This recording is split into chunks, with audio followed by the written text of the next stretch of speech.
Hey, Spa fam. Welcome to another episode of Folklore and Skincare. I'm Candace the Spa Witch here again with my lovely co host, Mindy. Hi, happy Monday, everyone. So, today's episode is all about the magic of gemstones and light in skincare.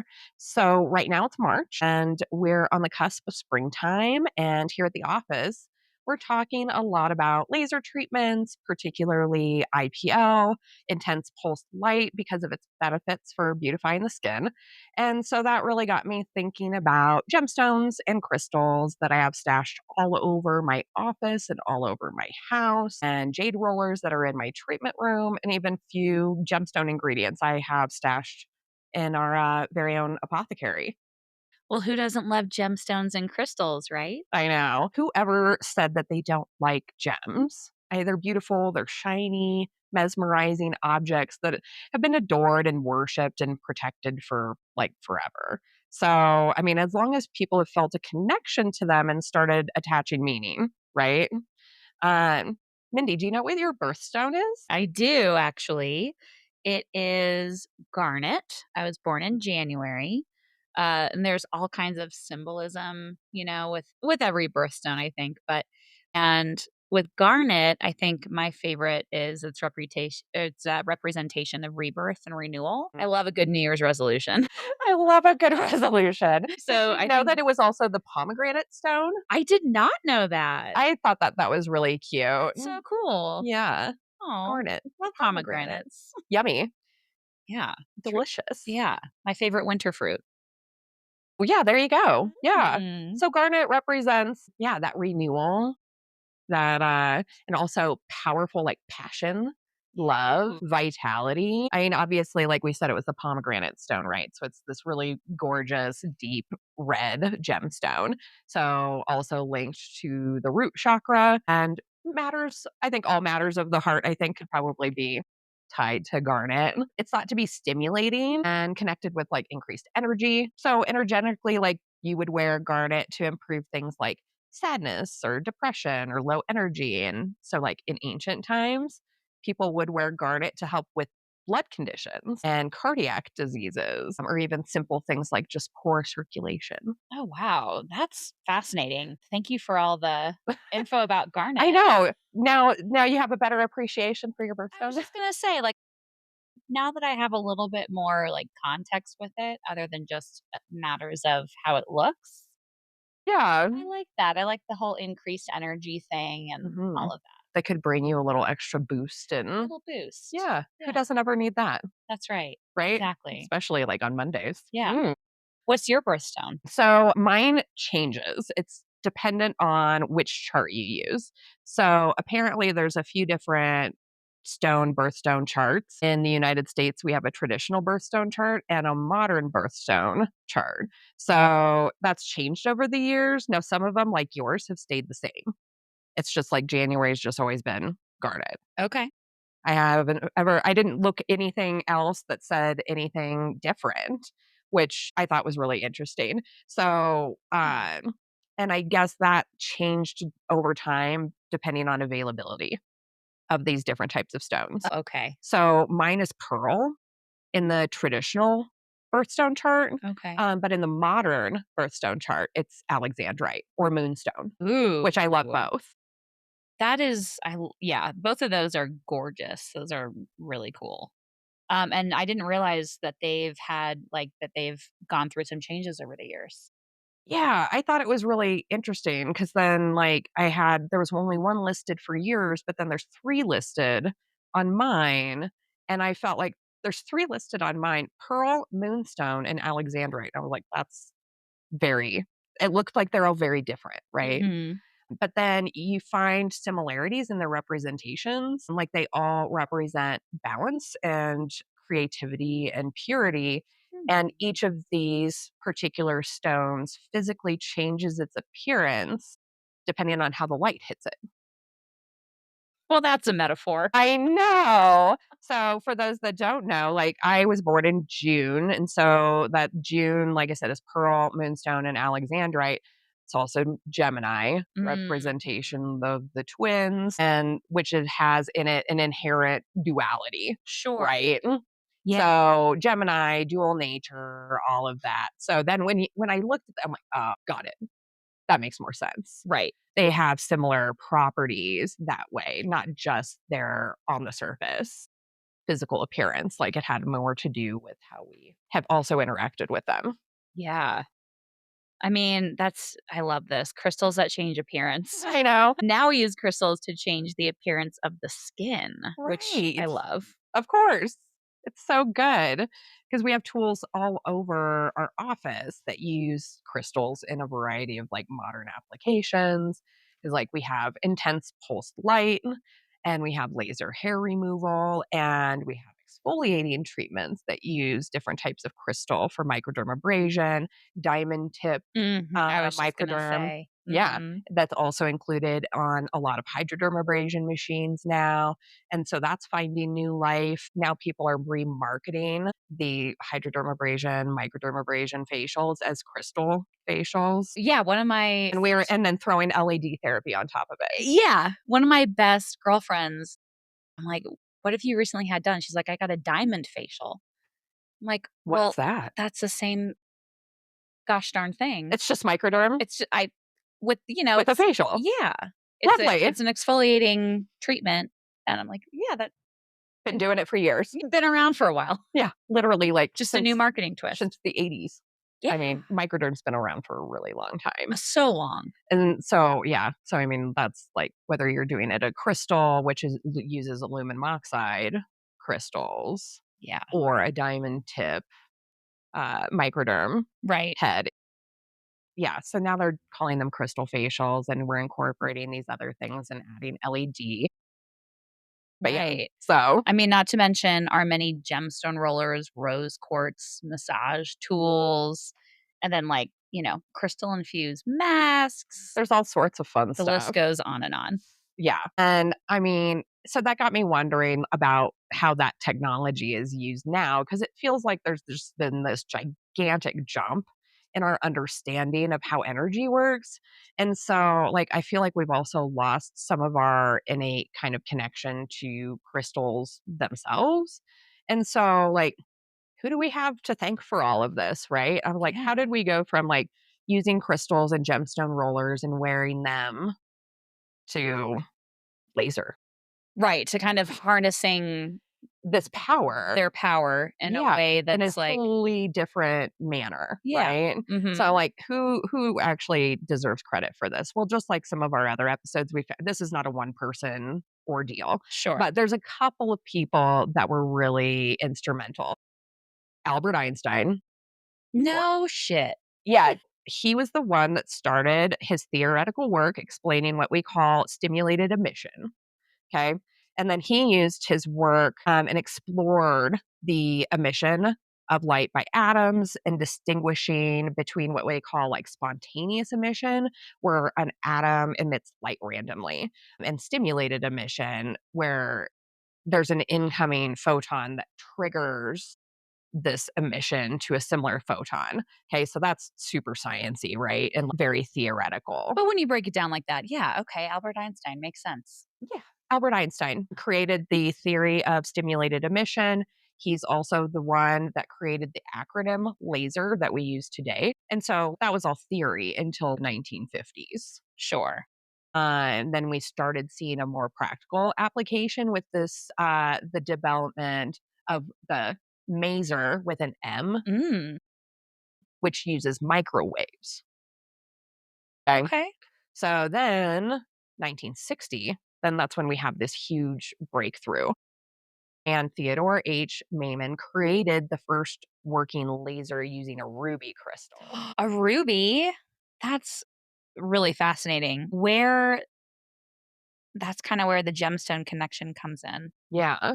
Interesting. Yeah. So, and this is where it gets pretty fascinating. So, I mean, before we dive further into the science, like, just want to take a moment to like appreciate how deeply ingrained crystals have been in human history, especially in healing practices. Right? Thinking about it, like for thousands of years, civilizations across the globe have attributed powerful properties to specific gemstones. Tell me more about some of these specific properties. So, In ancient Egypt, they used lapis lazuli, carnelian, and turquoise in amulets and cosmetics. So, not just for decoration, they all believed that these stones held really protective and healing powers, like lapis, for example, and that was associated with the gods and was thought to enhance wisdom and psychic abilities. Wow. That's fascinating. And so then it doesn't stop there. So, ancient Greece and Rome, amethyst, super popular, was used to prevent intoxication, and quartz was used in a lot of different medicinal practices. So then you get into traditional Chinese medicine. Jade was and still is incredibly revered for its ability to balance energy or chi and promote longevity. And then in Ayurveda, gemstones were used to help balance the doshas, also known as like the body's energy, the vata, pitta, kapha, that we've talked We were about. just talking about that the We other were day. just talking about. Yeah. So, all right. So this is just not just a modern trend. No, not at all. Not the just like the gemstone bracelets that we'll wear around our wrists sometimes Right. or, but I mean, people have been using crystals for health and well-being for centuries. Yeah. And so I thought that that's what's really fascinating is that these beliefs weren't only based on superstition. And they were rooted in kind of our human intuitive understanding of how energy works and how energy moves through the body. And they recognized that crystals had these unique properties, like their ability to interact with light and energy, even if they really couldn't explain it at the time with a more modern scientific terminology, right? Right. So, how do we go from these ancient beliefs to actually like using crystals and laser technology today? That's where the science is pretty cool. So Maimon, when he created the first laser, he understood that the ruby crystal's atomic structure and then the presence of these chromium ions in the crystals were key. That the ions could absorb light and they get really excited in that light, and then they release that energy as photons at a very specific wavelength, Mm. creating a focused beam of light. It's the properties of the crystal itself that make it work. Yes, and its ability to direct energy. So the crystal acts as what they call a gain medium. So light shown through light, whether that's a glass or something like that, you have a glass lamp over something like it's going to help reflect that light in a whole different way. You use a more specific gemstone to amplify the light. And then that's what that process is called, that stimulated emission. Okay. So the specific gemstone used determines the wavelength, the light. So Okay. when we're talking about our nanometers Uh-huh. and wavelengths, when we're studying our laser machine or our IPL devices or even LED, we're using red LED or blue LED, that's on a different wavelength. Right, of course. It's a Yes. different level of nanometers, right, that's being expressed. And so Which that's is essentially what happens, right? And okay. so that creates that specific wavelength, creating a very focused beam of light. So then you have control over the direction and the strength, but the Mm, color also is what helps produce that wavelength. got it. Yeah. Okay.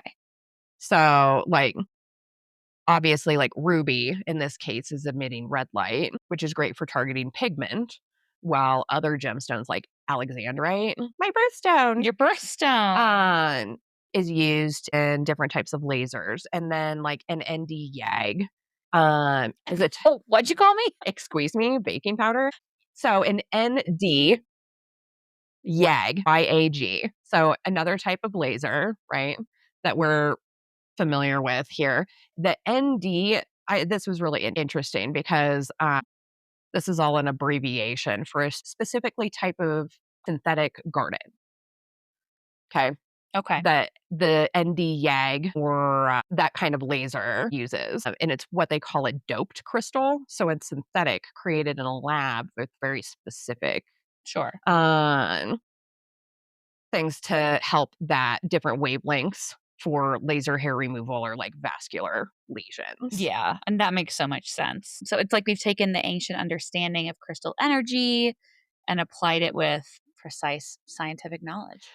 Right. Yeah, you got it. Yeah. It's a really beautiful evolution, and we've gone from more intuitively understanding the power of crystals to harnessing that power with advanced technology. And so that's why we use crystals not only in lasers, but then also our skincare tools like the jade rollers and gua sha tools that are rooted in traditional Chinese medicine. And, I mean, have stood the test of time, still so popular today. Yeah, I still love using mine. We'll never give them up. Yeah. Because these tools are still working with the body's energy. It's just in a different way. And I think that that's the thing that everybody needs to understand is it's just working with your body in a different way, maybe a more gentle way, um, Yeah, that's something really good to keep in mind, especially, yeah. uh, you We know, love a holistic approach. we love a holistic approach. We And love certain techniques. yeah, but I don't feel like laser treatments, light therapy treatments are not holistic. I think that they're entirely holistic or can have that approach in the Mhm. right hands, Sure. you know? Like with Shaw, for example, uses jade or other like smooth stones to like scrape the skin to promote blood flow and release tension.